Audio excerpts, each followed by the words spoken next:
اور آپ نے تعلیم کہاں تک حاصل کی، روایتی تعلیم؟ میں میٹرک تقریباً انٹر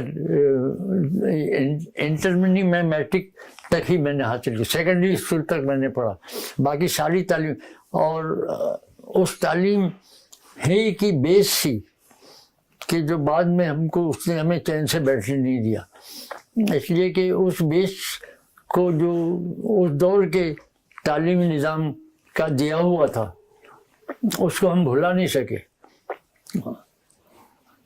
آج ہم ذکر جب کرتے ہیں، ابھی کچھ دوستوں کے ساتھ ناظر بیٹھے ہوتے، انہوں نے کہا کہ ہم تعلیم کیا حاصل کریں، ہم نے کہا کہ بھائی تعلیم حاصل کرنے کا مطلب یہ ہے کہ نصاب کی کتابیں نہیں ہیں، ہم نے جو حاصل کیا ہے دنیا سے خود حاصل کیا ہے، اور آپ اس کے لیے سب حاصل کریں، پہلے آپ فکشن پڑھیں، پھر اس کے بعد آپ فکشن سے بعد میں سوشل سائنسز کی کتابیں پڑھیں، پولیٹیکل سائنسز کی کتابیں پڑھیں، اور اس کی ساری بیس جاننے کے لیے آپ کو فلسفے کا پڑھنا ضروری ہے۔ تو ناظر چونکہ تعلیمی شعبے سے ہی متعلق تھے تو انہوں نے کہا کہ آج فلسفہ جو ہے یہاں بھی اس کو وہ کیا گیا ہے اور وہاں بھی اس کو فلسفے کو مغرب میں بھی ہٹایا جاتا ہے، اور میں سمجھتا ہوں کہ یہ دنیا کو اندھیرا رکھنے کے لیے، دنیا کو معاشی مفاد کے تحت اپنے راستے پہ چلانے کے لیے عام لوگوں کو بنیادی فلسفی سے آپ کو دور رکھا جاتا ہے۔ تو یہ تعلیم جو وہاں ہم نے حاصل کی، تو وہ جو میونسپل اسکولوں میں ابتدائی تعلیم حاصل کی تھی، تو سیکنڈری کی تک پہنچنے تک ہمیں جغرافیہ کا پورا ادراک تھا، ہمیں ہاتھ سے بنانا پڑتا تھا کہ بمبئی کا جغرافیہ یہ ہے اور اس کا شمال یہ ہے، جنوب یہ ہے، ہندوستان کا جغرافیہ یہ ہے، اس کا شمال یہ ہے، جنوب یہ ہے، اتنے بڑے اعظم ہیں اور اس کا حدود اربع اور ان کی سمتیں یہ کہ کامن ویلتھ کا داس یہ نہرو اور تباہی لانے نہ پائے، مارنے ساتھی جانے نہ پائے، غزل پڑھی تھی نہرو کے خلاف کے۔ مجروح سلطان پوری کے وارنٹ نکلے تھے گرفتاری کے، اور وہ روپوٹ سے، اور ایک مشاعرے کا اعلان ہوا کہ اس میں مجروح سلطان پوری آئیں گے۔ مجروح غزل پڑھ رہے تھے، غزل پڑھنے تک، مشاعرہ ہونے تک، اور وہاں اس کا سی آئی ڈی کا سربراہ شیخ نام کا ایک شخص تھا۔ تو جب وہ مشاعرہ ختم ہوا اور نہرو وہ مجروح اسٹیج سے اترنے لگے تو شیخ نے جا کے ہاتھ ملایا مجروح صاحب سے، کہنے لگا آج چلیے۔ ہاں کہنے میں تیار ہوں۔ یعنی کسی فرد کو اس کے رتبے کے مطابق اس کو یہ دینا اور اس کو یہ کرنا، وہ ایک سول سوسائٹی کے ایک معمولی آدمی کو بھی ان لوگوں نے سکھایا تھا کہ کیسے کیا جائے۔ کچھ انگریز ضعیف غریب وہ باہر دروازے میں بیٹھے رہتے تھے، کیونکہ وہاں بمبئی تو انگریزوں کی پرانی آبادی تھی، وہ بیٹھے رہتے تھے کہ کوئی شراب پی کے نکلنے والا کوئی تھوڑی سی شراب دے دے گئے، تو آتے جاتے ہم اس کو، جب اس دن ہم گئے کارخانے میں تو پتہ چلا کہ ان سب کو مار دیا گیا، ان انگریزوں کو۔ آپ کی ایسٹ انڈیا کمپنی آئی تو اس زمانے میں جو گورنر نامزد ہوتے تھے تو وہ گورنر بظاہر تو ہندوستان میں مختار ہوتے تھے، لیکن وہ گورنر سول سوسائٹی کے جو ادارے تھے انگلینڈ میں وہ اس کے پابند تھے۔ یہاں اگر کسی نو آبادی سے وہ زیادتی کرتے تھے تو وہاں کی سول سوسائٹی کے ادارے اس گورنر کی کھنچائی کرتے تھے۔ تو سول سوسائٹی کا بننا یہ معاشرے کے لیے میں سمجھتا ہوں بہت ضروری ہے۔ بمبئی میں آپ کہہ رہے ہیں کہ تعلیم جو حاصل کی ہم نے، تو وہ ابتدائی تعلیم نے ہماری رہنمائی کی، اور اس نے ہمیں یہ بتلایا کہ آپ بغیر تاریخ کے، بغیر جغرافیہ کے، بغیر سوشل سائنسز کے، بغیر شریعت کے، وہاں ایک یہ پڑھایا جاتا تھا کہ روڈ پہ چلنا ہے تو آپ کو دائیں جانب چلنا ہے، گاڑی لے کے چلنا ہے تو بائیں جانب چلنا ہے، سگنل ایسا ہوتا ہے، سگریٹ نہیں پینا ہے، اور کہاں آپ کو گندگی کرنی ہے کہاں نہیں کرنا، اور کوئی بھی اگر راستے میں بیٹھ کے اگر گندگی کر لے، پیشاب کر لے، یہ کر لے تو اس کا چالان ہوتا تھا۔ تو ایک ایسی سوسائٹی اور ایسی تعلیم انگریزوں نے بمبئی کی دی تھی، تو وہ اس نے ہمیں آگے ہماری زندگی میں ایک اہم رول ادا کیا۔ اور ہم ہمیشہ یہاں آ کے بعض مرتبہ ہماری بچے پوچھتے ہیں کہ یہاں آپ کو کیسا لگا، ہم نے کہا تو ہمیں تو یہاں ایسا لگا کہ ہم بہت پیچھے چلے گئے ہیں، وہاں پہنچنے کے لیے 1 صدی چاہیے، اور آج 5 صدی گزر گئی ہے، اور آپ کا مسئلہ یہی ہے کہ آپ سول سوسائٹی کو ڈیولپ نہیں کر سکے. انگریزوں نے اپنی سول سوسائٹی کو ڈیولپ کرنے کے لیے ہر وہ چیز مہیا کی. میونسپل کارپوریشن بنائی, اس کے الیکشن باقاعدہ ہوتے تھے.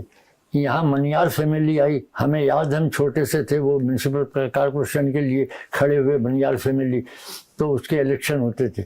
تو میونسپل ہر چیز انہوں نے انگریزوں نے آپ کو دی. اور یہاں پھر جو انتظامیہ کی بالادستی تھی اس کے اوپر سویلین کی بالادستی, یہ انگریزوں نے نچلی سطح پہ لیکن وہاں دی ہوئی تھی.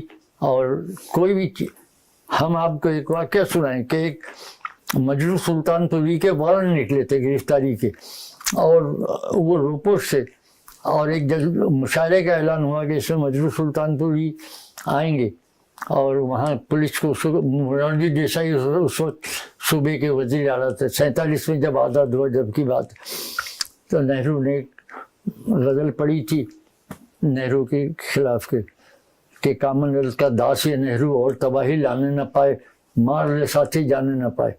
تو اس کے وارنٹ نکل آئے تھے, وہ گرفتار کرنا تھا. تو گرفتار کرنے کے لیے وہاں سول سوسائٹی کا پولیس کا ایک شعبہ ہے جو گرفتاری ان کی کرتا ہے. تو مشاعرے میں مجروح غزل پڑھ رہے تھے, غزل پڑھنے تک مشاعرہ ہونے تک, اور وہاں اس کا CID کا سربراہ شیخ نام کا ایک شخص تھا, تو وہ آیا تھا. تو ہم سمجھ گئے تھے کہ آیا ہے گرفتار کرنے پارٹی کے لوگ.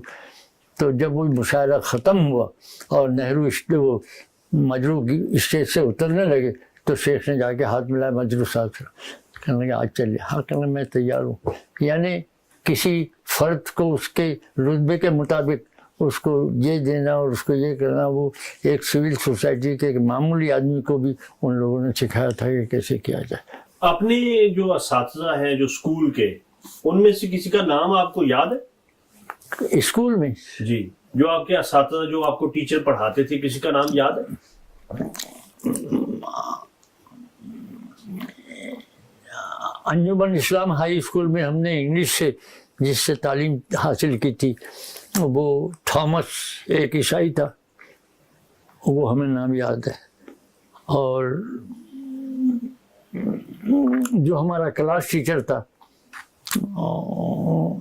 انجمن اسلام ہائی اسکول کا, جہاں کا سرٹیفکیٹ ہمارے پاس ہے اس وقت, جو ہم نے اسکول وہاں سے چھوڑا, تو کلاس ٹیچر ایک یوسف نام کا محمد یوسف تھا. تو ہمارے سرٹیفکیٹ پہ اس کے دستخط ہیں. اس سے آگے ہمیں یہ یاد نہیں. یہ یاد ہے کہ اس انجمن اسلام ہائی اسکول کا جو ہیڈ تھا اس کا نام ضیاء الدین تھا, انجمن اسلام ہائی اسکول کا. اچھا, کوئی جو آپ کے کلاس فیلوز تھے ان میں کوئی بعد میں کوئی بڑا مقام یا بڑا سیاستدان یا کچھ ایسا ہوگا؟ ہمیں یاد نہیں.